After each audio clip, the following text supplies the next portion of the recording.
Hey everyone, welcome back to the Mass Retirees Weekly Update. I'm Sean Duhamel. Today is Friday, May 7th. Thank you so much for tuning in again this week and joining with us. I want to kick things off by just simply saying thank you. Thank you to everybody who has taken the time to generously participate in our annual Public Retiree Political Action Committee drive, our PAC drive. And as I said in last week's video and last week's message, that May 1st kicked off our annual PAC drive. Hopefully by now all of you have received your PAC mailing. It contains a letter from President Frank Valeri, our former president Ralph White, a letter from me about Social Security, and a bunch of information on the legislation that we have pending here in Massachusetts. Now that PAC mailing went out just over a week ago. Beginning this Monday, we started getting droves of mail coming back into here at Mass Retirees headquarters on Beacon Hill.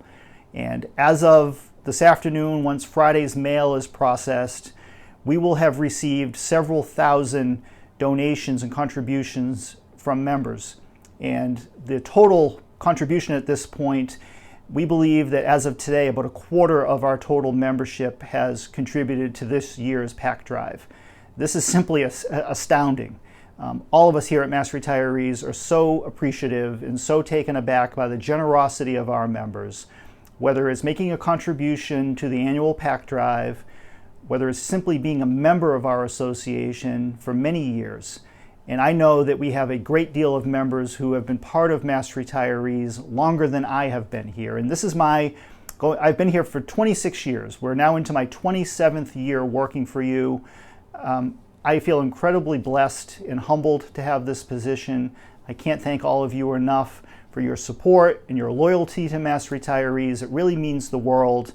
And on behalf of everyone here on our team, thank you so very, very much. It really means a lot, and your generosity just never ceases to amaze us. Now, I want to clarify something or just repeat something that Frank and Ralph said in their letter to you and that I mentioned in last week's message. But there seems to be still a little bit of confusion surrounding the purpose of the PAC, how we can use the money, whether or not we can operate at the federal level and make contributions to congressmen and U.S. senators and presidential candidates and all that sort of thing. The short answer is no, we cannot do any of those things at the federal level. Our Political Action Committee is strictly a state PAC here in Massachusetts. It can only be used for purposes here within Massachusetts at the state and at the local level. So for candidates running for the state legislature, city councils, boards of selectmen, those sorts of things, we cannot make contributions at the federal level at all. We are legally prohibited from doing that. And by the federal level, I mean Congress, U.S. Senate, President. Anything outside of Massachusetts, we cannot do. State and federal law governs all of this. Those laws are very, very strict. And the last thing we want to do is run afoul of any of that and have those types of problems. We don't need those types of problems. So we are very, very careful of how we operate the PAC.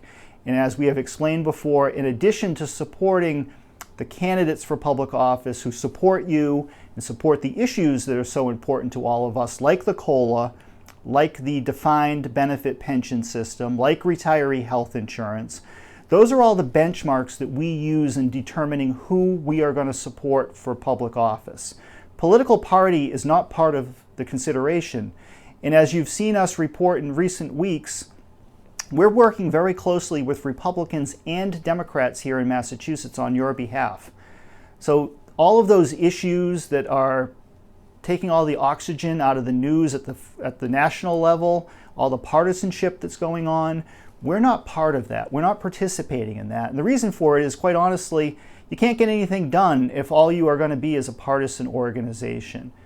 Now, obviously, there are some considerations in terms of the people that we support based on their positions.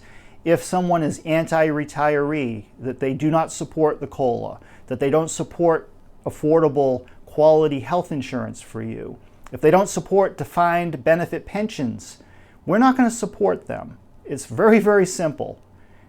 And thankfully, here in Massachusetts, we have Republicans and Democrats who do support all of those things. People like Brad Jones, people like Mike Brady, the chairman of the Public Service Committee, people like Ken Gordon, the House chairman of the Public Service Committee, Republicans and Democrats who agree with us and are working with us for your best interest. Those are the types of folks that we're supporting through our Political Action Committee. In addition to that, we're also utilizing the PAC to help promote the issues like the COLA, like the defined benefit pension system or retiree health insurance and life insurance benefits and the veterans bonus and all of those issues that are listed in that mailing, all of those bills that are pending on Beacon Hill. Those are the types of things that we're advocating for.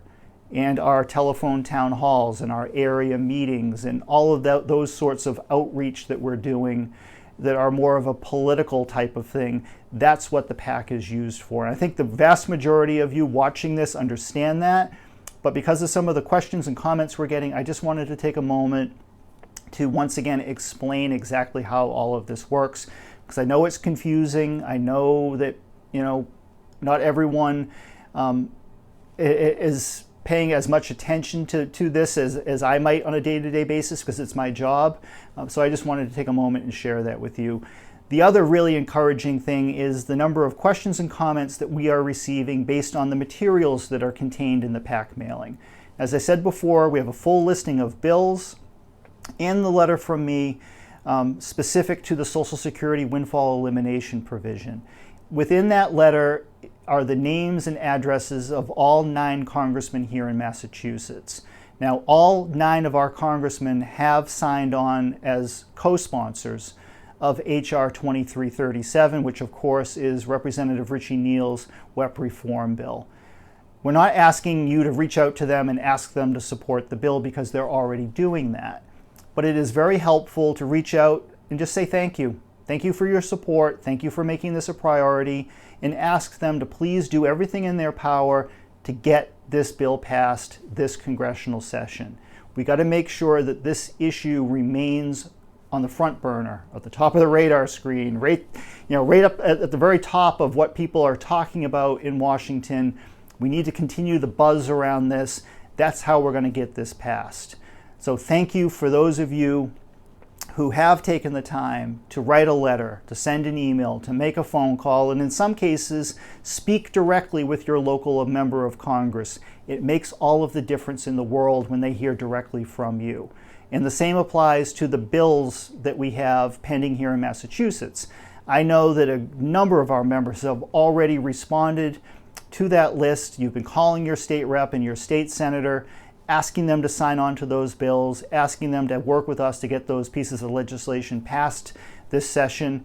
We're already hearing the feedback. It's all positive. So thank you so much for getting directly involved in all of this. It makes a ton of difference.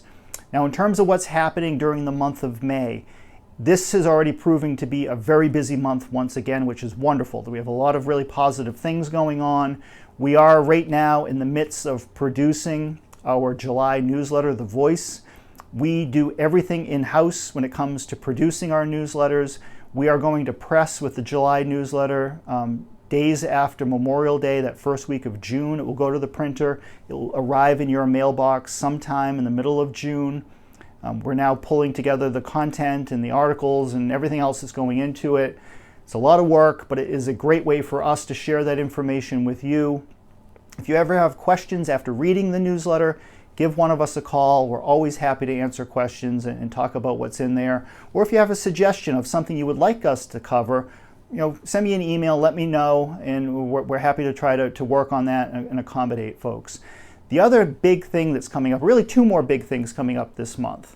One, on May 21st, 2 weeks from today, as a matter of fact, at 1 p.m., we are hosting our next Teletown Hall event. Our special guest that day will be State Representative Claire Cronin from the town of Easton. Representative Cronin is also the House Majority Leader, so she's the number 2 Democrat in the House of Representatives here in Massachusetts. This is a historic position. She is the first woman in the history of the state to serve in this capacity. Now, the Massachusetts legislature, of course, dates back centuries. I believe it's the oldest legislature still operating in the country. And the fact that she is the first woman to hold this position is a really big deal. Claire is a fantastic friend of ours, a great supporter of public retirees. We are really excited to have her join us on the 21st. So mark it on your calendar. This is an event that you're not going to want to miss, and we'll be sending out further information to remind you as that event draws closer. The last thing, at the end of the month, the state Senate will be taking up their version of the budget. As you know, last week the House passed its version. It contains the COLA, full funding for the GIC, and our amendment increasing the allowable hours for a retiree to return to part-time work. Now, we're anticipating that the Senate will provide a 3% COLA for state and teacher retirees and fully fund the GIC. We are now working with senators and our public employee union colleagues to provide an amendment, if necessary, to also include that same language in the Senate budget, increasing the number of hours. But stay tuned. We'll be reporting on this as soon as more information is available over the coming weeks. And finally, some really good news. As of next week, all of us here at Mass Retirees will be fully vaccinated, so we can start having people back in the office again together in a safe fashion. We're still going to follow public health guidelines and do the necessary things to make sure that all of us stay protected. But it's just really good news that after more than a year, we can finally get back together in the office at least a few days a week and be able to collaborate with one another in person. I got my vaccine 2 weeks ago today, or my second vaccine 2 weeks ago today, so I'm good to go. I am very relieved and very thankful for the opportunity to have been vaccinated. And if you haven't yet been vaccinated, please do so. I believe that it's safe, it's effective, and it's the best tool that we have to protect everybody and to get back to some sense of a normal life and get our economy going again. All those things are so important. But again, thank you so much for your generosity with the PAC. If you haven't yet donated, information on how to do so is contained in today's message as well as in your email. Thank you again, and we'll be back to you next week with further information.